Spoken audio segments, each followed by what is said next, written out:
Guys, nandito tayo ngayon sa downtown sa Trois Rivières kasi mayroong kinakandak na pre-rally ngayon dito. Kahit umuulan, ayun, basa na kami sa ulan. Ganon kamahal ng mga Pilipino si Pangulong Rodrigo Roa Duterte dito sa Trois Rivières, Quebec, Canada. Kahit malamig ang paligid at inuulan kami ngayon, nandito nagtipon-tipon ang mga Pilipino ngayon para mag pre-rally. Our mini rally with a prayer. So God, we thank you for all the people who are gathered here from different places. Thank you for them arriving safe here in our mini rally in support of our former President Duterte. Lord, we pray for the release of Duterte from The Hague, from ICC trial. We pray for the success of his trials to be dismissed, because we know that the intention of President Duterte in defending our country against the drug war was purely done with the heart to keep our country safe from all the crimes that have been done because of the drugs. And we gather here together with all the Filipinos in support of our former President Duterte. In Jesus' name we pray, Amen.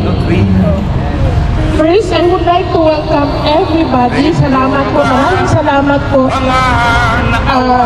Mostly for Richie, kasi siya po talaga ang nag-organize nito. He bought the candles, he bought everything and organized, even asked permission from the police here in Trois Rivières so we could do our mini rally here in support sa ating former President Duterte.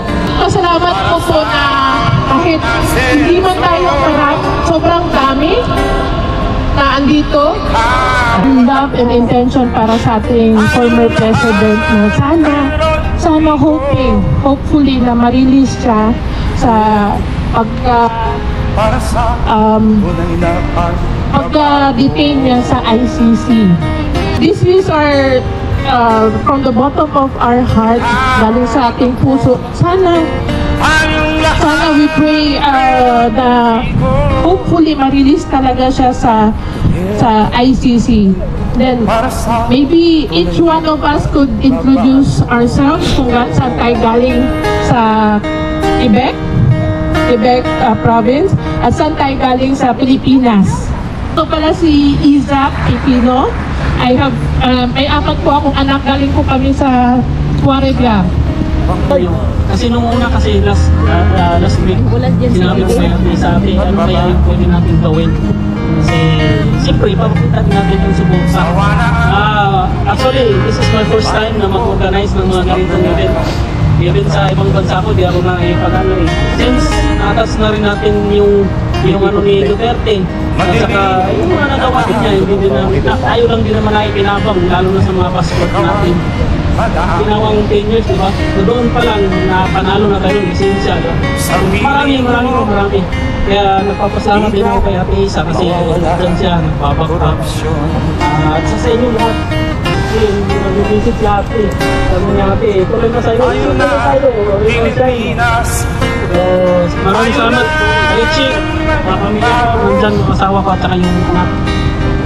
Galing kami ng Cagayan de Oro City. Tubong Davao, may personal interaction with Duterte. Hindi man kami close, sobrang close, pero parehas kami ng eskwelahan ng elementary ng ni Sara Duterte, pero mas matanda siya sa akin. Naalala ko, pag naiiwat, hinihintay namin yung sundo namin sa eskwelahan, hanggang si Duterte, talagang totoong tatay siya na, kumusta naman mo? Asan yung sundo? At one time, naiwanan ako ng aking sundo ng tricycle.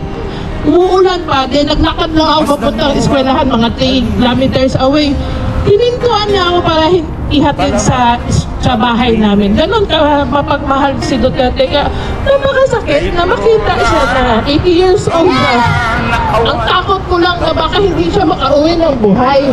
Kasi siyempre, ano ba naman ang ginawa niya sa Pilipinas? Sakto bang ikulong ko yung isang tao na ginawang safe yung Pilipinas sa bawat Pilipino na makalakad sa kalsada? Ako, personal experience ko nung naging mayor si Duterte, tapos pinabitan siya ng vice mayor namin, that was during Di Guzman, naging mayor siya kasi natapos na yung 3 term niya. Bumalik yung mga hold-upper, pickpocket, at saka yung mga masasamang loob dahil hindi na mayor si Duterte. Ako mismo, naging biktima ako ng pickpocket, ng hold-upper. Nasaksak pa ka ako eh. Pero nung bumalik si Duterte, naging malinis ulit yung aming city. So, bakit ayaw nila? Kahit na tayo, nasa ibang bansa, nasa Canada tayo, pero yung pamilya natin, ang bahay natin, Pilipinas pa rin, di ba? So, ang lahat ng mahal sa buhay natin nasa Pilipinas, gusto natin maging safe yung ating bansa. Napakasakit isipin na yung pinaglalaban nila yung mga kriminal. Atin naman pinaglalaban natin yung mga inosente. Ako si Argel, galing kaming Saint Apollinaire, Quebec. Sa Pilipinas, sa Mindanao kami, Sub-Saharan, Iligan City. Iligan City, from 1 hour lang papuntang Cagayan de Oro. So, kaya nung una, parang naghahanap ako ng ganito, ng prayer rally. Kasi parang malayo tayo sa Pilipinas eh. Ano bang magagawa natin? Ano bang magagawa namin para lang masuportahan sila? So, napakasakit na sa na makita sa yung mga... Huwag tayo dyan. Yung nakita ko yung post ni Sir Riching na dito sa Tua River. Parang, ito kasi mas malapit. So, kaya, ito yung nadala ko. Kaya, pinuntahan talaga namin dito para support na yung ganitong event. Saka, ako kasi, parang 7 months na akong OFW. Kasi, dahil sa asawa ko. Ang asawa ko talaga is 10 years na, almost 10 years na OFW. So, ang experience niya, iba daw talaga ang Pangulo sa Pangulo natin si Duterte kasi taas noon. Kahit nasa ibang bansa, taas noon talagang parang proud tayo na si Duterte yung presidente natin. Hindi yung mga ibang lahi, parang natatakot, ano ba yung nyo, ganyan. So, parang dito nga yung kasamahan ko sa pagkasabi ko na your former president is Duterte. He is a dictator. No! Kulang na lang pag-away ako. No, he is a good president. He is not yung mga pinagsasabi ko na kaya doon hanga sila. Tapos pinagmalaki ko pa na Duterte and Trump are friends. Really? So, yeah. Yun yung parang yung pagka nangyari dito nangyari sa Pilipinas, parang napakasakit talaga. Kaya at least ganitong pinuntahan talaga namin kasi ang namin is we are not a Filipino for nothing. Daniel Capuno, taga Batangas. Ipapasok ko lang sa misis ko. Ayun po, good afternoon po sa inyong lahat. So it's nice to see you all po mga Pinoy. Yun po, from Batangas po kami, then 2 years na po kami dito sa Quebec. So same ako lang din po, makakapit bahay. Nakaka-proud lang na naging president natin si Duterte kahit kumbaga ginagawa yun ng bagong administration sa kanya. So hopefully po, maging fruitful pong prayer rally natin pa para kay President Duterte. Thank you po. Hello, magandang hapon sa lahat. Welcome po yung natin dito ngayon kahit masama yung panahon na nandito pa rin tayo nagkasama-sama para kay President Duterte. So ako kasi dati talagang matagal ng OFW din at naabutan ko dati yung ni Noynoy Aquino at saka itong si President Duterte. So makompare ko talaga yung kanilang pagpumulo sa bansa natin, lalo na doon sa pag-increase ng validity ng passport natin na ginawang 10 years na ngayon na dati hindi magagawa ng mga first administration, no? Lalo na sa lahat nating tayong mga OFW ay malaking kinabang talaga sa pagbabago na nagawa ni Duterte para sa atin.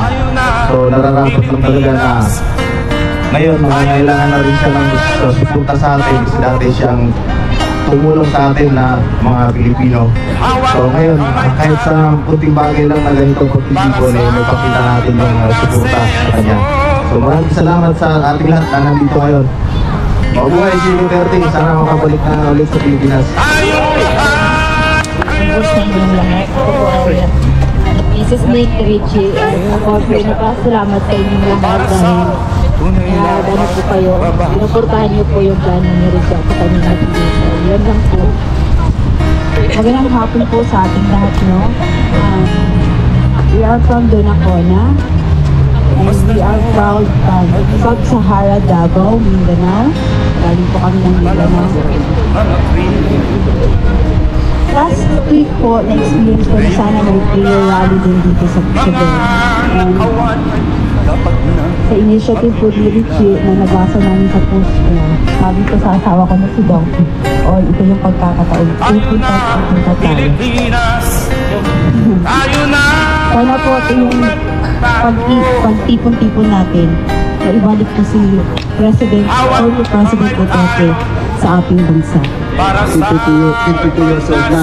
Marami na pong Pangulo nagdaan sa akin. Pero sa kanya ko lang naramdaman ang tunay na leader mahal sa bayan. Dahil kung nagtataka sa ating mga kababayan, bakit kung sino pa yung talagang nagmamalasakit sa ating bayan, ay talagang hindi natin malaman kung bakit yun ang ginagawa sa kanya. Dahil po sa amin, sa Batangas, talaga po, napakami na agad. Yung umupo po siya, talagang nalinis. Pero sa ngayon, balik na naman. Kaya ako yung mabalitaan ko, talagang kami kasama, talagang galit na galit kami. Sana maibalik na po si Duterte. Ako na itong tanan, no? Ako dahil I am Fausto de Gracia and galing po ako sa Cebu City from Lapu-Lapu. And nakatira po ako ngayon sa Fort North. Ano naman ni Duterte ay kami po ay nasasaktan bilang isang Pilipino dahil sa hindi karapat-dapat yung ginawa niya, na parang hindi siya injustice ang pagkahuli, yung hindi siya dumaan sa tamang procedure. At saka si Duterte po sa Cebu talagang talamak doon ang droga dati, krimen, lalo na doon sa kulong. Pero yung umupo siya, pasensya na medyo ilalamig yung balik na siya. Yun nga, yung siyain ko na lang kasi hindi rin ako masyadong sa Tagalog. Yung nakaupo na si Duterte doon, parang naubos lahat ang mga snatcher doon sa Cebu. Pati yung mga mandurukot, natakot, at saka dati isa rin akong delivery rider. Minsan umuwi ako ng madaling araw. Yung alam mo kang pinintang umuwi na hindi walang taba? Oo. Tapos, yung nag-abroad din ako sa Saudi, parang taas mo kang proud ka as Pilipino na kilala si Duterte. Tapos ngayon, pinalasubas ng administrasyon.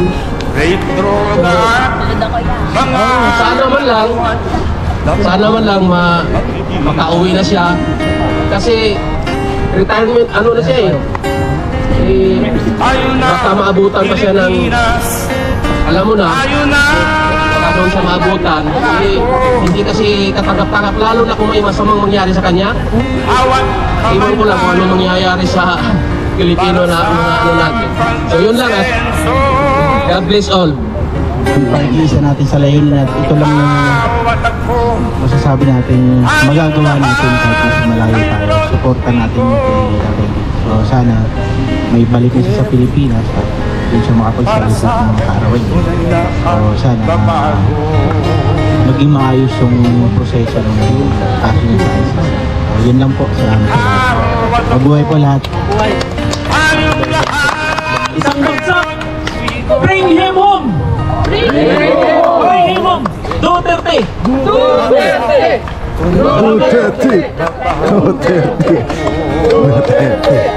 Bring him home!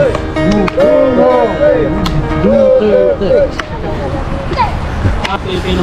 Makabalik si Duterte sa Pilipinas na mapayapa at saka walang gulo.